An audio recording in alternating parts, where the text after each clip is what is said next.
Welcome to Layer the Alchemist, where we discuss all things heavy metal and hard rock. On today's episode, my original 6 bands.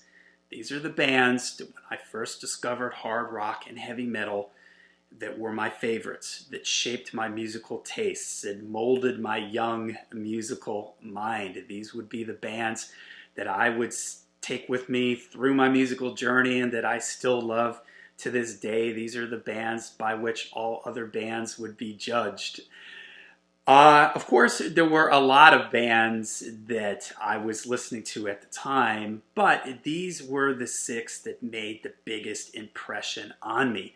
I've mentioned in other videos that I had an uncle that was 10 years older than me, and he was listening to a lot of Kiss and Ted Nugent, and I liked that, but it really wasn't until 1980 when I heard Back in Black, and specifically the song You Shook Me All Night Long. I saw it on TV, the video for it on TV, that I was hooked and I fell in love with ACDC.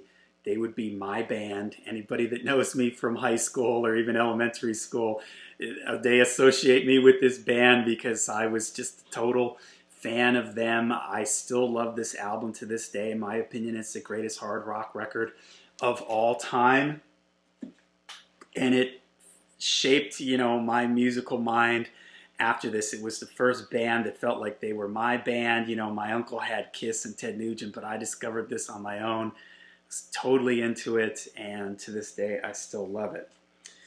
Not too long after that, then, I discovered Black Sabbath and Paranoid.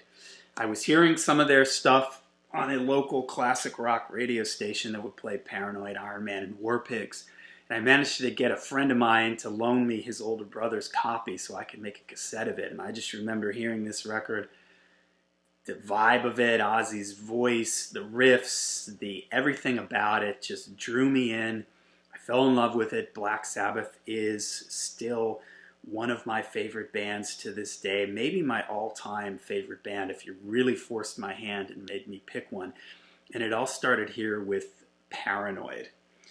All right, then right around that same time, of course, because I was into Black Sabbath, I discovered Blizzard of Oz and Ozzy. And this is an album that holds a very special place in my heart. If you want to hear me and my co-host Darren go way in depth on this and our memories and feelings on this record, check out our Blizzard of Oz podcast from the Into the Void, a Black Sabbath podcast. We did a special episode on this record because it's very special to me. I mentioned that all these bands and albums sort of shaped my musical tastes. Well, this is where I got sort of my neoclassical thing from Randy Rhoads. Revelation Mother Earth is still one of my favorite songs of all time.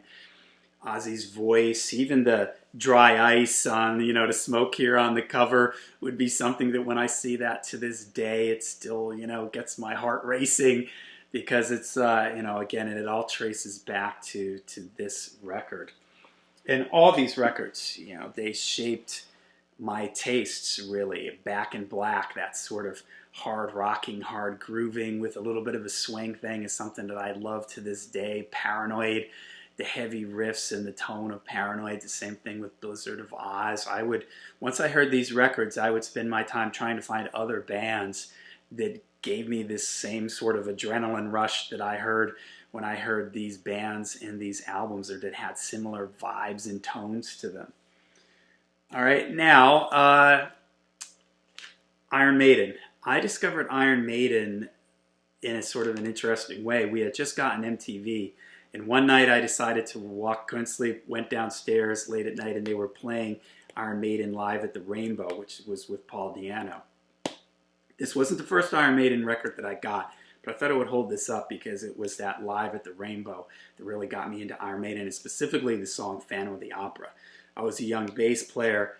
I heard Steve Harris, and that was it. Steve Harris was my favorite bass player.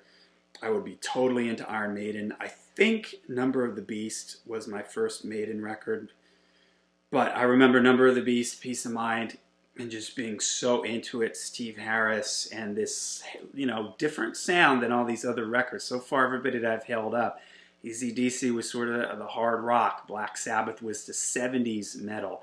Ozzy was here with the 80s type of metal, the more, you know, gothic in sound, not in, you know, as in gothic music, but, you know, gothic overtones to Blizzard of Oz and Randy's neoclassical playing, and then hearing Iron Maiden with that little bit of a classical thing to what they did too, and those faster riffs and everything. I was just completely into it, and they were, again, they were added on to that. Okay, this is another one of my favorite bands.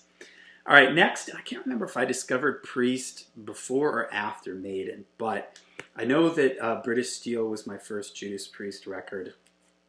The riffing in it, I always sort of put Priest and Maiden kind of together in my mind, because Priest had that fast riffing also, but Halford's voice, songs on here, Rapid Fire, Breaking the Law, you know, this is before I was burnt out on some of these songs. I mean, I still love these songs to this day. I just did a video on songs I'm burnt out on, but I didn't mention any from British Steel, because I still love this album.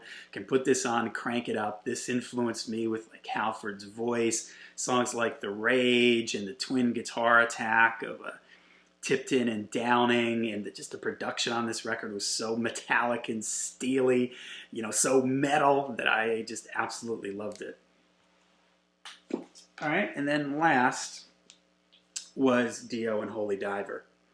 I knew Dio from Black Sabbath, Heaven and Hell, Mob Rules. I already had those, so when he went solo, when I saw the video for Rainbow in the Dark, I was floored. Vivian Campbell was, you know, reminded me of like Randy Rhoads. You know, Ozzy had Randy, Ronnie had Vivian, and I just loved this record. And The Last in Line, phenomenal. I would be totally into Ronnie. He is my favorite metal vocalist of all time.